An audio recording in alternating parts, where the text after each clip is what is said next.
Boa noite, meus queridos irmãos. Saúdos na graça e na paz do nosso Senhor e Salvador Jesus Cristo.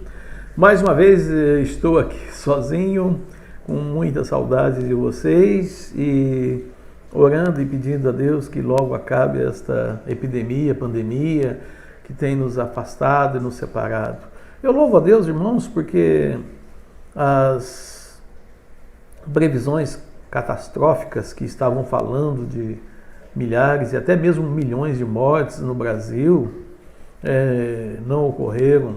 Fico triste, é bem verdade, com o número de pessoas que estão morrendo por esta epidemia, mas no Brasil um número relativamente baixo, e nós vamos continuar a nossa quarentena para que não se alastre esse vírus. Mas nós precisamos tomar muito cuidado com as questões que estão ocorrendo, porque nós estamos vendo coisas piores que a pandemia. E temos que orar ao nosso Deus para que o Senhor, na sua infinita misericórdia, socorra a nós, para que a gente logo possamos voltar às atividades normais e poder assim louvar e glorificar ao Senhor Jesus Cristo. Meus queridos irmãos, nesta noite, a reunião de oração que nós vamos ter, me fez pensar um pouquinho sobre um personagem da Bíblia que sofreu muito. Ele tinha uma enfermidade gravíssima, Jó, e esta enfermidade trouxe para ele grandes sofrimentos. Mas antes dele ter a enfermidade em si, nós vemos que ocorreram outros fatos, como a perda dos seus bens. Jó era um homem muito rico, e ele tinha camelos, gado e terras. E é estranho nós vermos a conversa do diabo com Deus, e Deus permitindo que o diabo tirasse de Jó toda a sua riqueza, todos os seus bens. E mesmo assim Jó não ousou ir contra Deus. O diabo, não satisfeito, disse a Deus, mas é porque ele tem uma família maravilhosa, uma família muito bonita, tem filhos, filhas. Tira para ver o que acontece. E estranhamente nós vemos Deus também concordando que o diabo assim o fizesse. E os filhos de Jó lhe foram tirados. E mesmo assim Jó não ousou ir contra Deus. E o diabo mais uma vez disse a Deus, porque ele tem saúde. Tire-lhe a saúde para ver o que acontece. E mais uma vez também, estranhamente, aos nossos olhos, Deus permitiu que o diabo tocasse no corpo de Jó. E Jó, humildemente, sofrendo dores terríveis. Irmãos, chegava ao ponto de Jó pegar um caco de telha e se coçar. A gente tem uma coceirinha, uma coisinha pequena, a gente já reclama. Imagine todo o corpo cheio de feridas terríveis. Provavelmente aquelas feridas davam um mau cheiro. E Jó não ousou ir contra Deus. O diabo estava fazendo a função dele, de que é ser o acusador, o tentador. E nós, com sinceridade de coração, não entendemos porque Deus assim o permitiu, porque sabemos que Deus nos livra de todo o mal. Mas vamos pensar um pouquinho no início, nos primeiros acontecimentos da vida de Jó. Jó capítulo 1, versículos de 1 a 5. Havia um homem na terra de Uz, cujo nome era Jó, e este era um homem sincero, reto e temente a Deus, e desviava-se do mal. E nasceram-lhe 7 filhos e 3 filhas. E era o seu gado 7.000 ovelhas e 3.000 camelos e 500 juntas de bois e 500 jumentas.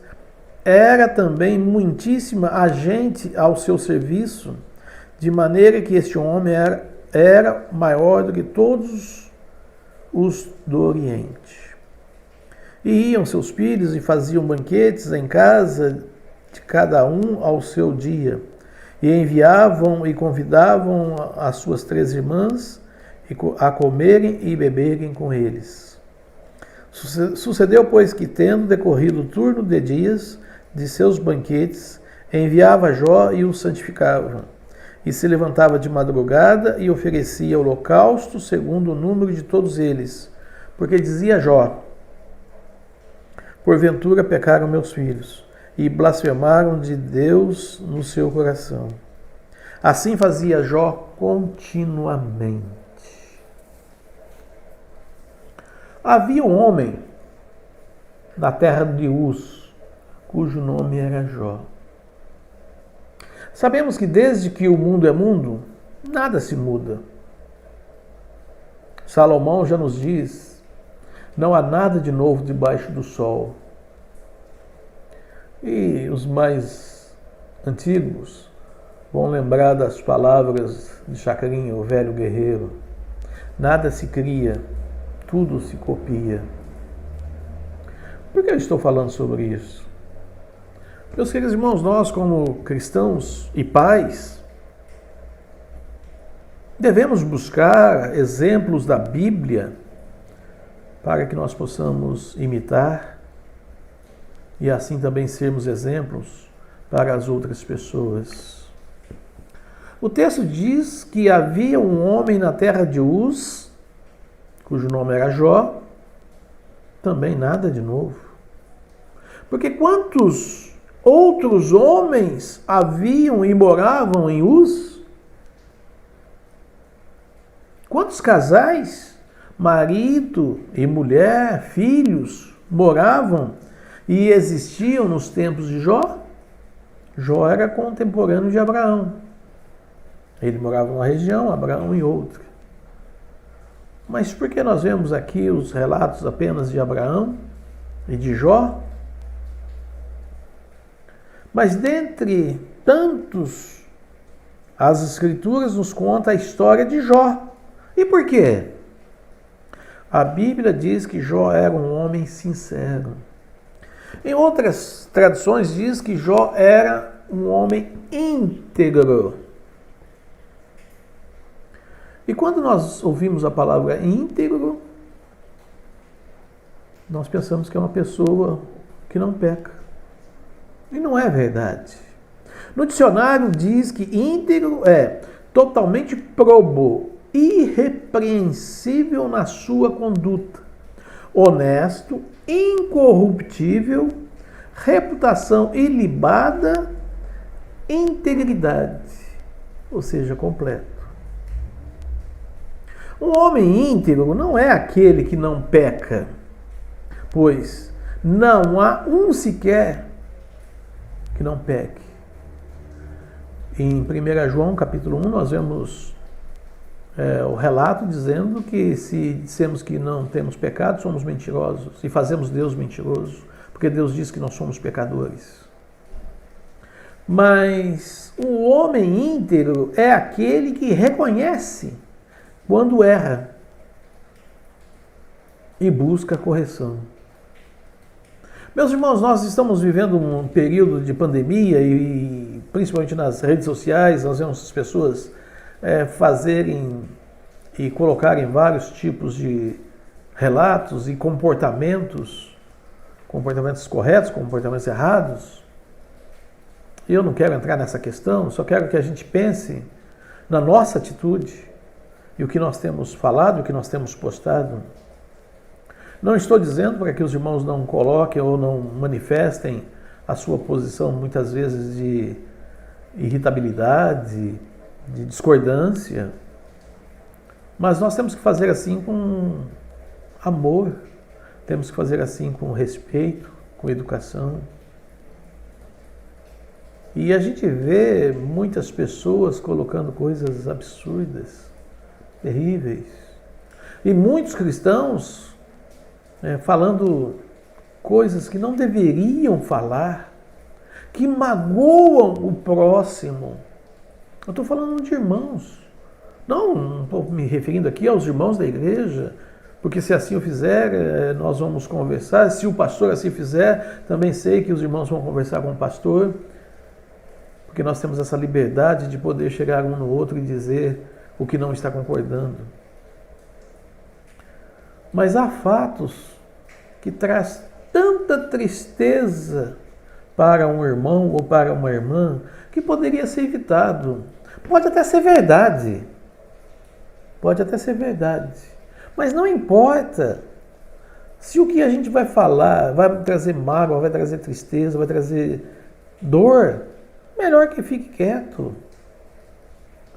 E olhando aqui o exemplo de Jó, faz a gente pensar um homem que buscava na sua integridade andar retamente diante do Senhor. Jó era um homem reto, aquele que se não desviava nem para a direita nem para a esquerda. Jó não era 8 ou 80. Hoje nós estamos vendo a política polarizada entre um lado extremo e o outro lado extremo.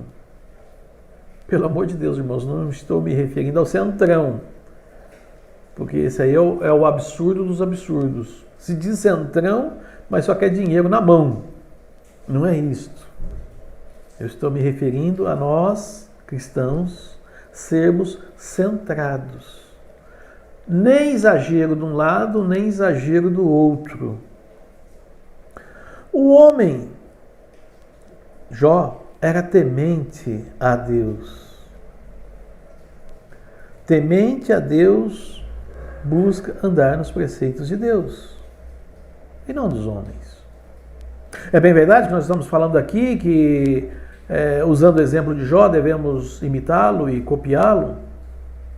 E irmãos, com alegria no meu coração, ver muitos servos do Senhor que são exemplos para nós copiarmos e são exemplos para nós imitarmos. Louvo a Deus pelos irmãos mais velhos da igreja, como o irmão Anísio, como o Milton e Walter e Gustavo e outros que já são pais e são exemplos para nós, exemplo para o pastor, porque eu os olho com alegria por saberem que vocês são minhas ovelhas. E o exemplo de vocês nos ajuda a caminhar e nos ajuda a seguir com o objetivo de crescer mais e mais na nossa vida cristã. E vocês, meus queridos irmãos, como exemplos que são, têm as suas falhas, têm os seus defeitos, claro, todos nós temos. Mas vocês, meus queridos irmãos, procuram andar retamente e ensinar os seus filhos retamente nos caminhos do Senhor. Louvo a Deus por isso. Jó se desviava do mal. Temos aqui um servo de Deus, um homem que lutava dia a dia, reconhecia suas falhas, mas se firmava em Deus. Que bênção, irmãos. Que bênção. O primeiro fator de um homem íntegro é reconhecer as suas falhas.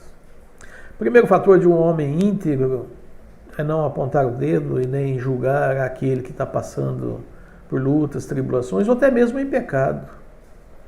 Se nós vermos um irmão em pecado, nós não temos que condená-lo, nós temos que buscar ajudá-lo.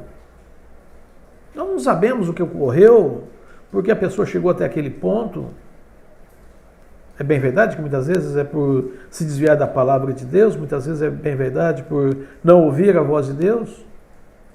Mas naquele momento em que a pessoa está em pecado, ela não precisa que você diga, você está em pecado, Deus, você está nessa situação porque Deus está te mandando um castigo.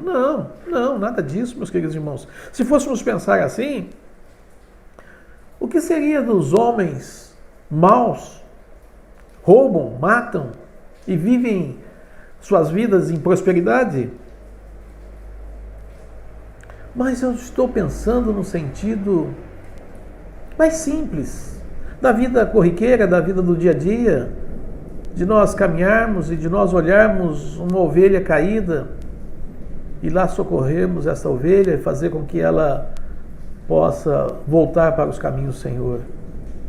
É interessante que os amigos de Jó, quando vão visitá-lo e o encontram naquela situação terrível, o primeiro pensamento deles é: Jó, você pecou e Deus está te mandando castigo. Não é bem isso, meus irmãos.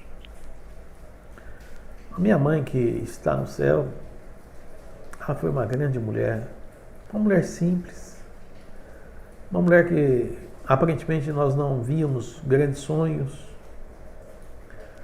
mas era uma mulher íntegra, uma mulher que buscava criar os seus filhos nos caminhos do Senhor.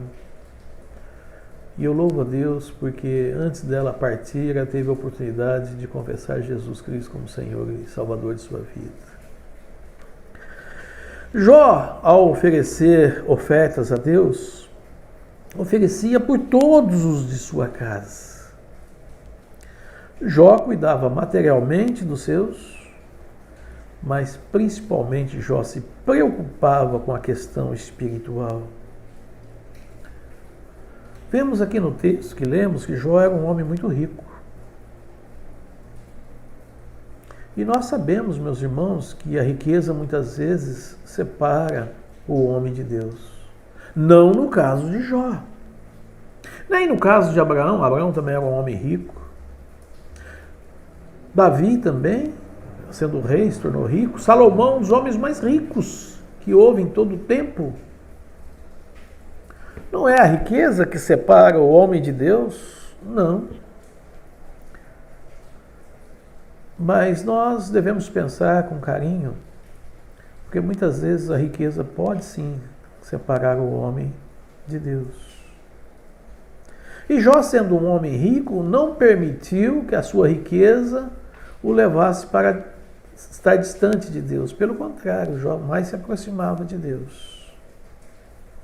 Sabemos de tudo o que ocorreu na vida de Jó, até o ponto da sua mulher chegar e dizer: ó Jó, amaldiçoa o teu Deus, e assim você possa morrer e descansar.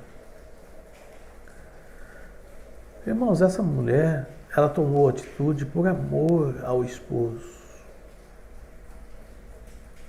É muito duro, é terrível nós vermos um ente querido sofrendo. A minha mãe por 2 anos sofreu. E chegou um momento que eu orava, pedia para que Deus tirasse ela daquele sofrimento. O meu cunhado, o Rubens, a morte dele foi muito rápida. Em maio de 2011, constatou que ele estava com câncer de pâncreas. E nós começamos a orar, começamos a clamar, a pedir para que Deus o curasse. Passou maio, entrou junho, e quando nós começamos a ver no final de junho que não era a vontade de Deus curá-lo, e que o sofrimento ia aumentando, o mal ia estendendo por todo o seu corpo, o câncer ia tomando todo o seu corpo, a sua cabeça. Então eu comecei a orar para que Deus o tirasse, que Deus o levasse, para que ele não sofresse mais o que estava sofrendo. E assim foi a atitude da mulher de Jó. Ela estava ali com ele, vendo o sofrimento que ele estava passando, e ela não conseguia mais suportar a dor de ver o seu marido naquela situação. E ela clama, pede: olha Jó, fala para Deus te levar, e assim você para de sofrer. Mas é interessante a atitude de Jó. Que é isso, mulher? Você está louca? Deus nos traz bênçãos. Recebemos muitas bênçãos. E quando vem algum mal, nós vamos blasfemar contra Deus? E Jó é o autor de uma palavra maravilhosa. Eu sei que o meu Redentor vive. E, amados irmãos, é com alegria que nós vemos, depois do desfecho da história de Jó, depois dos acontecimentos, o Senhor o retribuiu com muitos filhos, muitas filhas, restituiu todos os seus bens, mas o que nos marca é a integridade de Jó. Mesmo na sua riqueza, mesmo na sua pobreza, mesmo na sua saúde ou mesmo na sua dor, Jó sempre serviu ao Senhor. Que Deus abençoe os amados irmãos e que nós também, passando por esta pandemia, onde para nós é novo, acredito que todos nós estamos vivendo uma realidade que ninguém, nem as pessoas mais velhas, viveram essa realidade. É bem verdade que nós sabemos que em 1919 a gripe espanhola foi algo terrível, muito pior que o coronavírus. Milhões de pessoas morreram, mas ninguém há dessa época para nos contar o que aconteceu. Temos os relatos registrados nos livros e outros fatores também ocorreram, mas no sentido universal, como nós estamos vendo agora, e nós estamos vivendo a história. É realmente algo que nos assusta um pouco. E para que nós não venhamos a ficar com medo, assustados, vamos nos socorrer das Escrituras. Vamos nos socorrer uns aos outros. Meus queridos irmãos, eu confesso a vocês que eu não gosto que fiquem postando no grupo da igreja coisas ruins, milhares de caixões, milhares de covas, previsões catastróficas. Nós precisamos olhar o lado bom. O lado ruim, sabemos que o lado ruim, e mais do que isto, as TVs, as reportagens, os jornais estão já explorando até demais o lado ruim, o lado mal da história.